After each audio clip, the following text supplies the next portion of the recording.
Hello बच्चों, क्या हाल है। आज स्टार्ट कर रहे हैं हम लोग vapour pressure of liquid solution. आगे कंटिन्यू कर रहे हैं सॉल्यूशन चैप्टर भी। कल मैंने आपको कहाँ तक पढ़ा दिया था, कल इफेक्ट ऑफ टेम्परेचर पे पढ़ा दिया था। इफेक्ट ऑफ टेम्परेचर के बाद आज स्टार्ट करेंगे क्या, vapour pressure of liquid solution. अब हम वेपर प्रेशर पढ़ेंगे डिटेल में कि वेपर प्रेशर किस तरीके से, क्या क्या वेपर प्रेशर इफेक्ट डालता है, किस तरीके से वेपर प्रेशर डिटरमाइन करा जा सकता है। मोस्ट इंपॉर्टेंटली उसमें जो चीज़ें क्या, राउल्ट्स लॉ, वो सब चीज़ें पढ़ेंगे। तो वेपर प्रेशर लिक्विड सॉल्यूशन का दो तरीके का हम लोग पढ़ेंगे। हमारे सिलेबस में दो तरीके का है, लिक्विड इन लिक्विड, और दूसरा हम क्या करेंगे, लिक्विड के अंदर सॉलिड को डालेंगे तो वो क्या वेपर प्रेशर लगाएगा वो देखेंगे। तो सबसे पहले स्टार्ट कर रहे हैं किससे, vapour pressure of liquid liquid solution. Vapour pressure of liquid liquid solution. अब वेपर प्रेशर क्या है, वेपर प्रेशर पता होगा आप लोगों को, आपने ये पढ़ा था जहाँ हमने ये पढ़ा था डाल्टन्स लॉ पार्शियल प्रेशर के 11th क्लास में, वहाँ वेपर प्रेशर पार्शियल प्रेशर सब पढ़ाया था। Pressure exerted by vapour on the walls of the container is known as vapour pressure. तो वेपर प्रेशर में सबसे पहले हम लिक्विड लिक्विड सॉल्यूशन पढ़ने वाले हैं क्या, राउल्ट्स लॉ। ये मोस्ट इंपॉर्टेंट लॉ है, काफ़ी चीज़ें हम इसके बारे में आगे चल के डिटेल में पढ़ेंगे और इसकी डिफाइन भी कभी कभी पूछ ली जाती है बोर्ड्स में। तो क्या कहता है ये, it states that for a solution of volatile liquids, कौन से लिक्विड्स हैं ये ध्यान रखना है इसमें कि ये वॉलेटाइल लिक्विड्स के लिए, volatile liquids, the partial vapour pressure of each component in the solution is directly proportional to its mole fraction. Partial vapour pressure जो होता है वो डायरेक्टली प्रोपोर्शनल है किसके, मोल फ्रैक्शन के। रिलेट कर पा रहे होगे इसे पीछे से, अगर किसी ने हेनरी लॉ सही से समझा होगा तो समझ में आ रहा होगा कि ये तो हेनरी लॉ से ही मिलता जुलता है। हेनरी लॉ ने भी तो ये कहा था, partial pressure is directly proportional to mole fraction. बस डिफरेंस क्या है यहाँ पे, डिफरेंस ये है कि इसने यूज करा पार्शियल वेपर प्रेशर, जबकि हेनरी लॉ में यूज किया गया था क्या, सिर्फ partial pressure. Partial pressure directly proportional to mole fraction बताया था हेनरी ने, इसने बोला partial vapour pressure mole fraction के डायरेक्टली प्रोपोर्शनल है।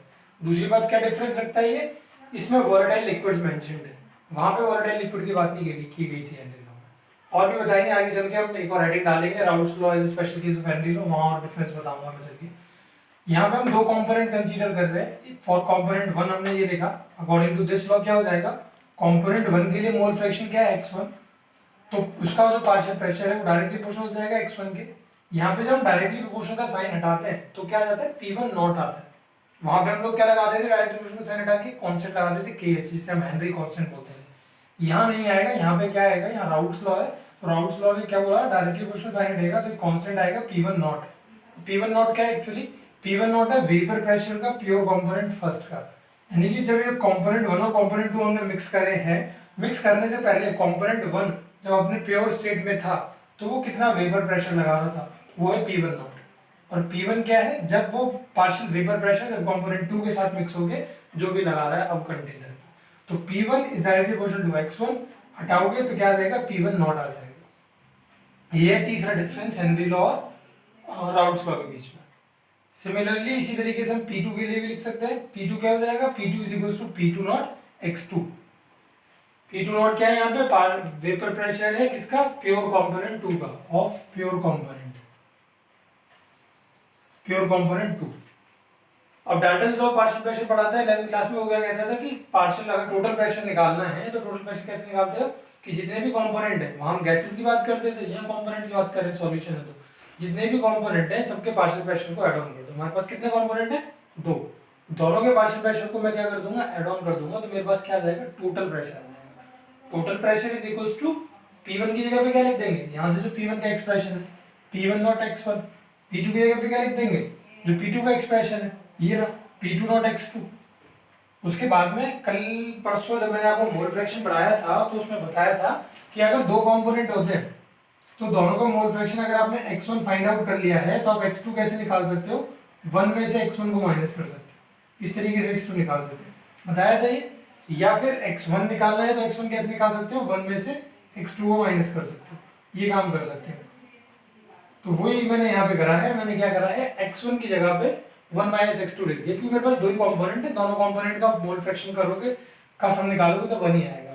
तो 1 माइनस x2 लिख दिया इसकी जगह पे, 1 माइनस x2 P1 नॉट, और यहाँ पे क्या आ गया, x2 आ गया। उसके बाद में इसे थोड़ा सा वो कर लिया हमने, सिंप्लीफाई कर लिया, P1 नॉट को बाहर निकाल दिया, यहाँ x2 इसमें से और x2 इसमें से कॉमन ले लिया, क्या हो जाएगा, P2 not minus P1 not x2, P3 is equals to, ये क्या है, टोटल प्रेशर किसके बराबर हो गया, P1 not partial vapour pressure of pure component 1 plus दोनों के पार्शियल वेपर प्रेशर का डिफरेंस प्योर वाले का, और सेकंड कंपोनेंट का मोल फ्रैक्शन। इस इक्वेशन को मैं फर्स्ट लेवल कर रहा हूँ और इस इक्वेशन से आगे हम जो है 3 पॉइंट्स पढ़ेंगे और एक ग्राफ बनाएंगे, फिर उसे समझेंगे।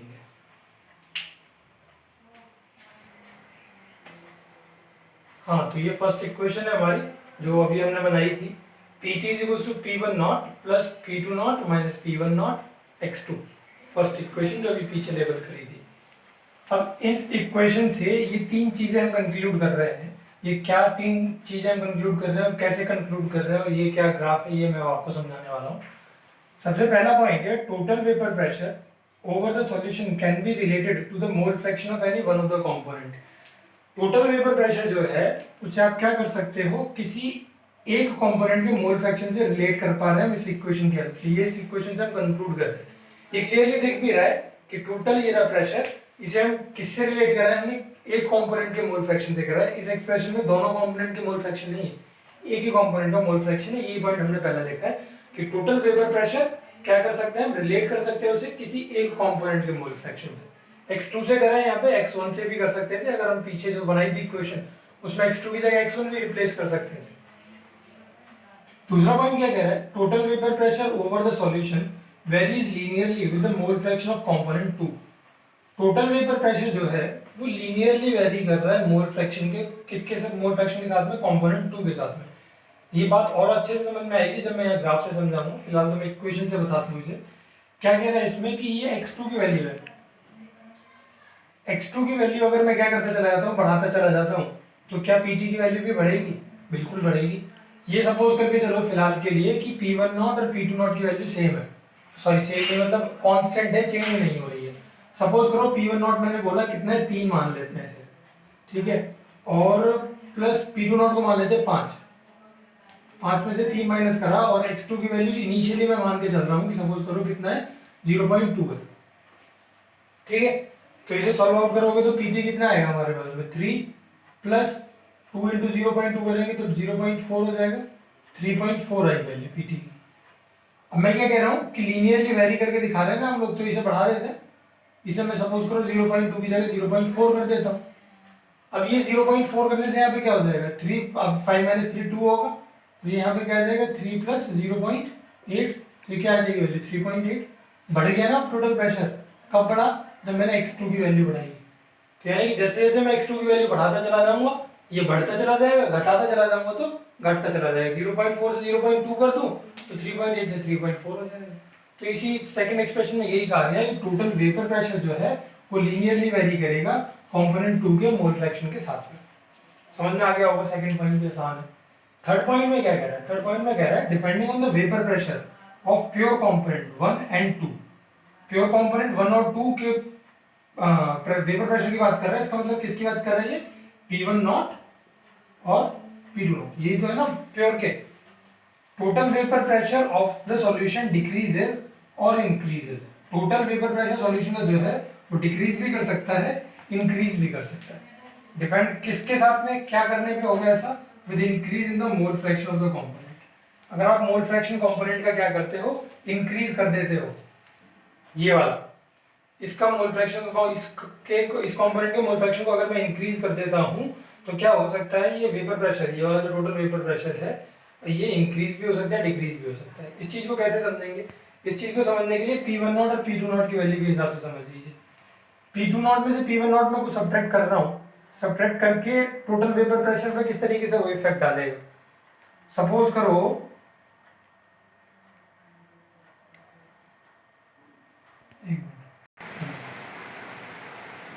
तो कंपोनेंट 1 मिसिंग था यहाँ पे, vapour pressure the solution decreases और increases with the increase of the mole fraction of component 1। Component 1 के मोल फ्रैक्शन की वजह से, कंपोनेंट 1 के मोल फ्रैक्शन से कैसे है, इसे ज़्यादा अच्छे से ग्राफ से समझ लेंगे, फिर भी थोड़ा बहुत इक्वेशन के हिसाब से मैं समझा देता हूँ। अगर समझ में आता है तो वेल एंड गुड, नहीं आता है तो ग्राफ से समझ में आ ही जाएगा। क्या कर रहे हैं, हम इंक्रीज कर रहे हैं कंपोनेंट 1 का मोल फ्रैक्शन। अगर सपोज करो मैंने कंपोनेंट 1 का मोल फ्रैक्शन इंक्रीज कर दिया तो उससे क्या होगा, x2 तो डिक्रीज हो जाएगा ना। मान लो x1 की वैल्यू कितनी है, 0.5 है, तो x2 की कितना होगा, 0.5 ही होगा। मैंने x1 की वैल्यू बढ़ा के 0.5 से 0.7 कर दी तो x2 की वैल्यू कितनी रह जाएगी, 0.3 रह जाएगी ना, क्योंकि मैं इसे इंक्रीज कर रहा हूँ तो दूसरा वाला डिक्रीज होगा, जब भी तो हमेशा सम 1 रहेगा, बराबर बन के आएगा। तो हम क्या कह सकते हैं कि x1 की वैल्यू मैं बढ़ा रहा हूँ तो x2 की वैल्यू डिक्रीज हो रही है। x2 की वैल्यू डिक्रीज तो overall value decrease, overall value decrease तो टोटल प्रेशर क्या हो जाएगा, डिक्रीज हो जाएगा। ये हो गया, ये वाला बता दिया हमने कि किस तरीके से हम प्रेशर को डिक्रीज कर सकते हैं।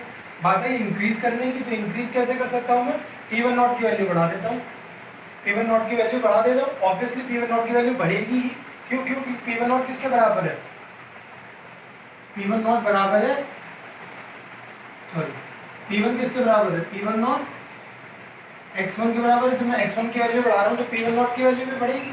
अब P1 नॉट की वैल्यू बढ़ाते चले जा रहे हैं हम लोग, तो P1 नॉट की वैल्यू बढ़ाने से क्या होगा, ये टर्म बड़ा हो गया, ये टर्म बड़ा हो गया, तो ओवरऑल कैसा आएगा, टोटल प्रेशर पता आएगा। तो हम क्या कर सकते हैं, इसको लगातार इंक्रीज करके, x1 की वैल्यू को इंक्रीज करके टोटल प्रेशर को इंक्रीज डिक्रीज कर सकते हैं। समझ में आ गया होगा, नहीं आया किसी को समझ में तो कोई बात नहीं, उसी ग्राफ से समझ लीजिएगा इस वाले पॉइंट को, थोड़ा सा टिपिकल है।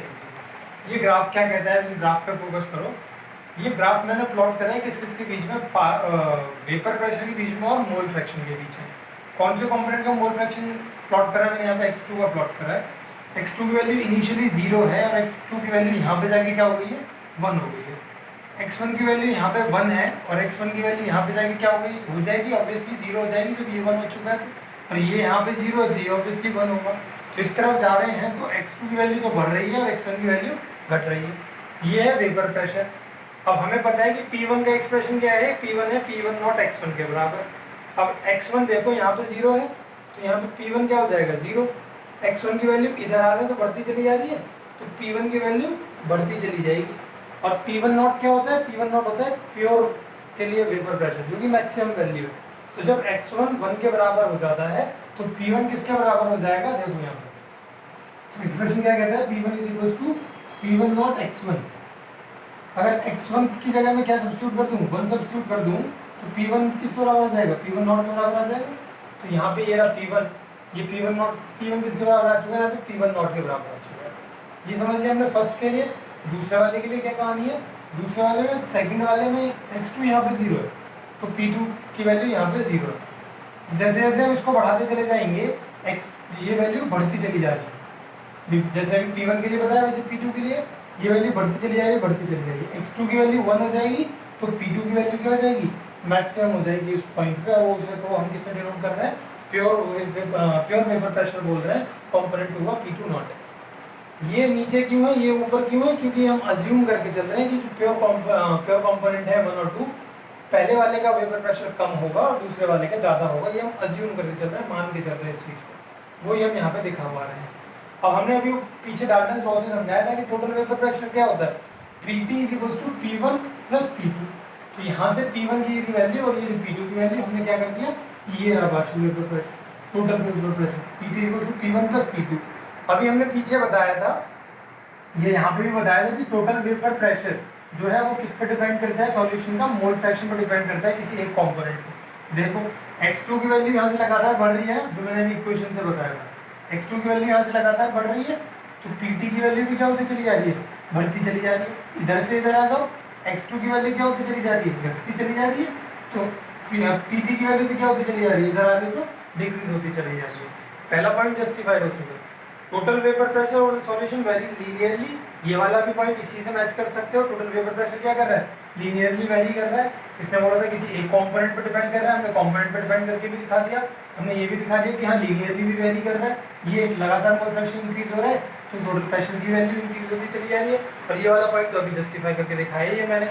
टोटल वेपर प्रेशर क्या हो सकता है, टोटल वेपर प्रेशर को हम लोग इंक्रीज डिक्रीज कुछ भी कर सकते हैं एक वैल्यू की मोल फ्रैक्शन की को, फर्स्ट कंपोनेंट के मोल फ्रैक्शन को क्या करके वैल्यू को लगातार इंक्रीज कर। तो ये ग्राफ है राउल्ट्स लॉ के लिए, ये बहुत ज़्यादा इंपॉर्टेंट है। ये ग्राफ यहीं खत्म नहीं होगा, ये ग्राफ और आगे चल के भी आएगा जब हम लोग आइडियल नॉन आइडियल सॉल्यूशन पढ़ेंगे। इस ग्राफ को फिर से और डिटेल में अगर किसी को नहीं समझ में आया होगा तो वहाँ और डिटेल में हम समझ लेंगे। फिलहाल ये 3 पॉइंट सबको क्लियर हो गए हो, ये ध्यान रखना क्योंकि ये पॉइंट्स भी काफ़ी इंपॉर्टेंट है।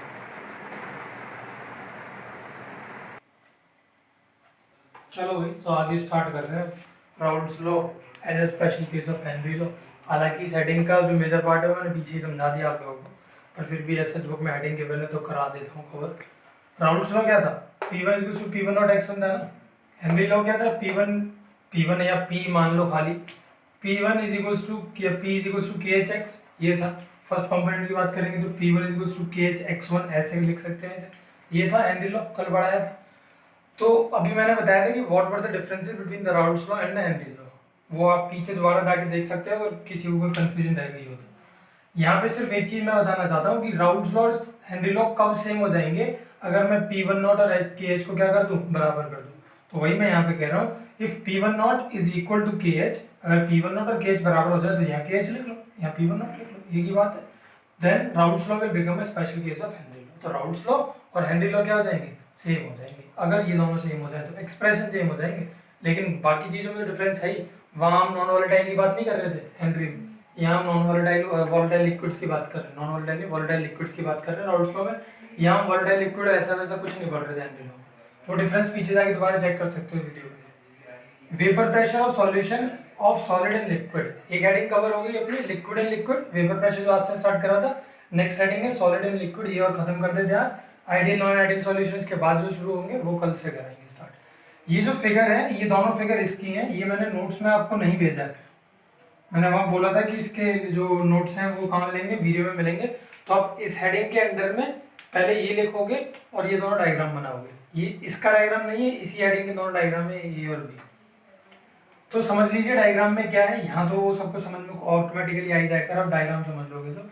यहाँ पे क्या करा है मैंने, एक बीकर लिया है, उसके अंदर मैंने प्योर सॉल्वेंट भरा है। ये मैंने सरफेस पे प्योर सॉल्वेंट के मॉलिक्यूल्स दिखाए हैं।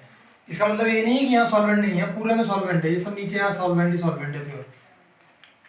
यहाँ पे क्या है, ये प्योर सॉल्वेंट के मॉलिक्यूल्स क्या हो जा रहे हैं, वेपर बन के उड़ जा रहे हैं ऊपर। ये किसी हमने मान लो इसे बंद कर रखा है, सील कर रखा है, इनक्लोज कर रखा है वेपर प्रेशर देखने के लिए कि कितना वेपर प्रेशर यहाँ लगता है कंटेनर पे। तो अभी यहाँ पे क्या था कि ओनली प्योर सॉल्वेंट मॉलिक्यूल था, प्योर सॉल्वेंट था। तो यहाँ पे प्योर सॉल्वेंट होने की वजह से क्या हो रहा है, ये यहाँ पे हमने डाल दिया और ये क्या हो गया, ये प्योर सॉल्वेंट जो था वो कैसा है नेचर में, वॉलेटाइल है। वॉलेटाइल सबको पता होगा, बहुत बार पढ़ चुके होंगे। होता है वॉलेटाइल कौन सा होता है, जो अगर आप हीट अप करोगे तो आसानी से इवेपोरेट हो जाए, ठीक है। तो ये वॉलेटाइल सॉल्वेंट है, मैंने हीट करा तो क्या हो गया, वेपर बनने शुरू हुए और ये वेपर यहाँ जाके स्ट्राइक करने लगे। हमने वेपर प्रेशर देखा कि कुछ वेपर प्रेशर होगा। सपोज करो मैंने यहाँ पे वो P1 से डिनोट कर दिया। अब यहाँ पे क्या कर रहे हैं हम लोग, यहाँ पे हमने सॉल्वेंट के साथ साथ में सॉल्यूट भी ऐड कर दिया इसके अंदर। यहाँ ओनली सॉल्वेंट था, यहाँ सॉल्यूट भी ऐड कर दिया। सॉल्यूट यहाँ जो है वो उसका नेचर कैसा है, यहाँ शायद मैंने लिखा है, इसमें यहाँ कहीं नहीं लिखा है, लिखा है ये रहा, नॉन वोलेटाइल सॉल्यूट है। सॉल्यूट किस तरीके का है, सॉल्यूट है नॉन वोलेटाइल। नॉन वोलेटाइल का क्या मतलब है कि अगर मैं यहाँ इसको हीटअप करूंगा या ये मिक्सचर हीटेड होगा तो only solvent molecule will escape, solute के मॉलिक्यूल एस्केप नहीं करेंगे क्योंकि वो तो नॉन वोलेटाइल है, तो इवेपोरेट नहीं करेंगे। अब क्या हो रहा है कि पहले सरफेस पे सारे कौन से मॉलिक्यूल से, सॉल्वेंट के मॉलिक्यूल ने कवर कर रखा था और वो बहुत ज्यादा मॉलिक्यूल एस्केप आउट कर रहे थे। लेकिन अब उनके कुछ जगह जो है वो किसने घेर ली है, सॉल्यूट ने घेर ली है। और वो ऐसे मॉलिक्यूल्स हैं जो एस्केप भी नहीं करेंगे, ऊपर बाहर भी नहीं जाएंगे। तो हमने क्या करा, अब हम क्या बोलेंगे कि पहले मान लो 7-8 जा रहे थे मॉलिक्यूल्स, तो अब सिर्फ 3-4 ही मॉलिक्यूल्स यहाँ पे देखने के लिए मिलेंगे, जिसकी वजह से इस वॉल पे जो प्रेशर लग रहा होगा वो क्या हो जाएगा, प्रेशर डिक्रीज हो जाएगा।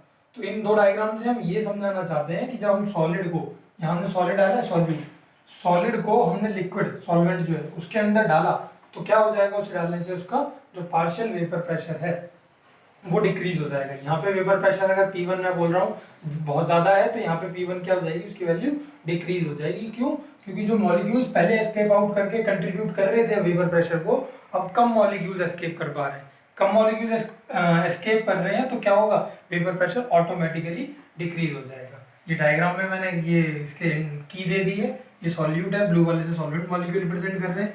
इन्हें और एक बार रीड आउट कर देता हूँ।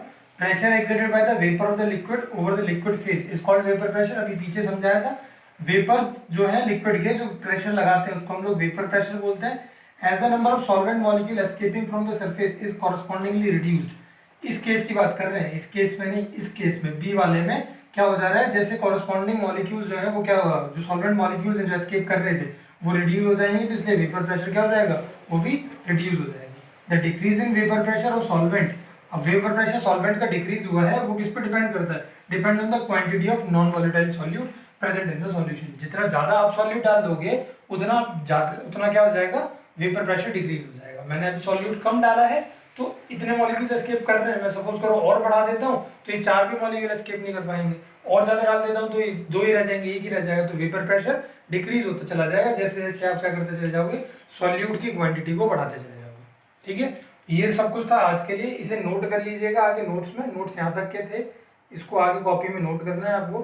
कल से स्टार्ट कराएंगे फिर आइडियल नॉन आइडियल सॉल्यूशन, और आगे चलेंगे कोलिगेटिव प्रॉपर्टीज पे, चैप्टर को आगे बढ़ाएंगे।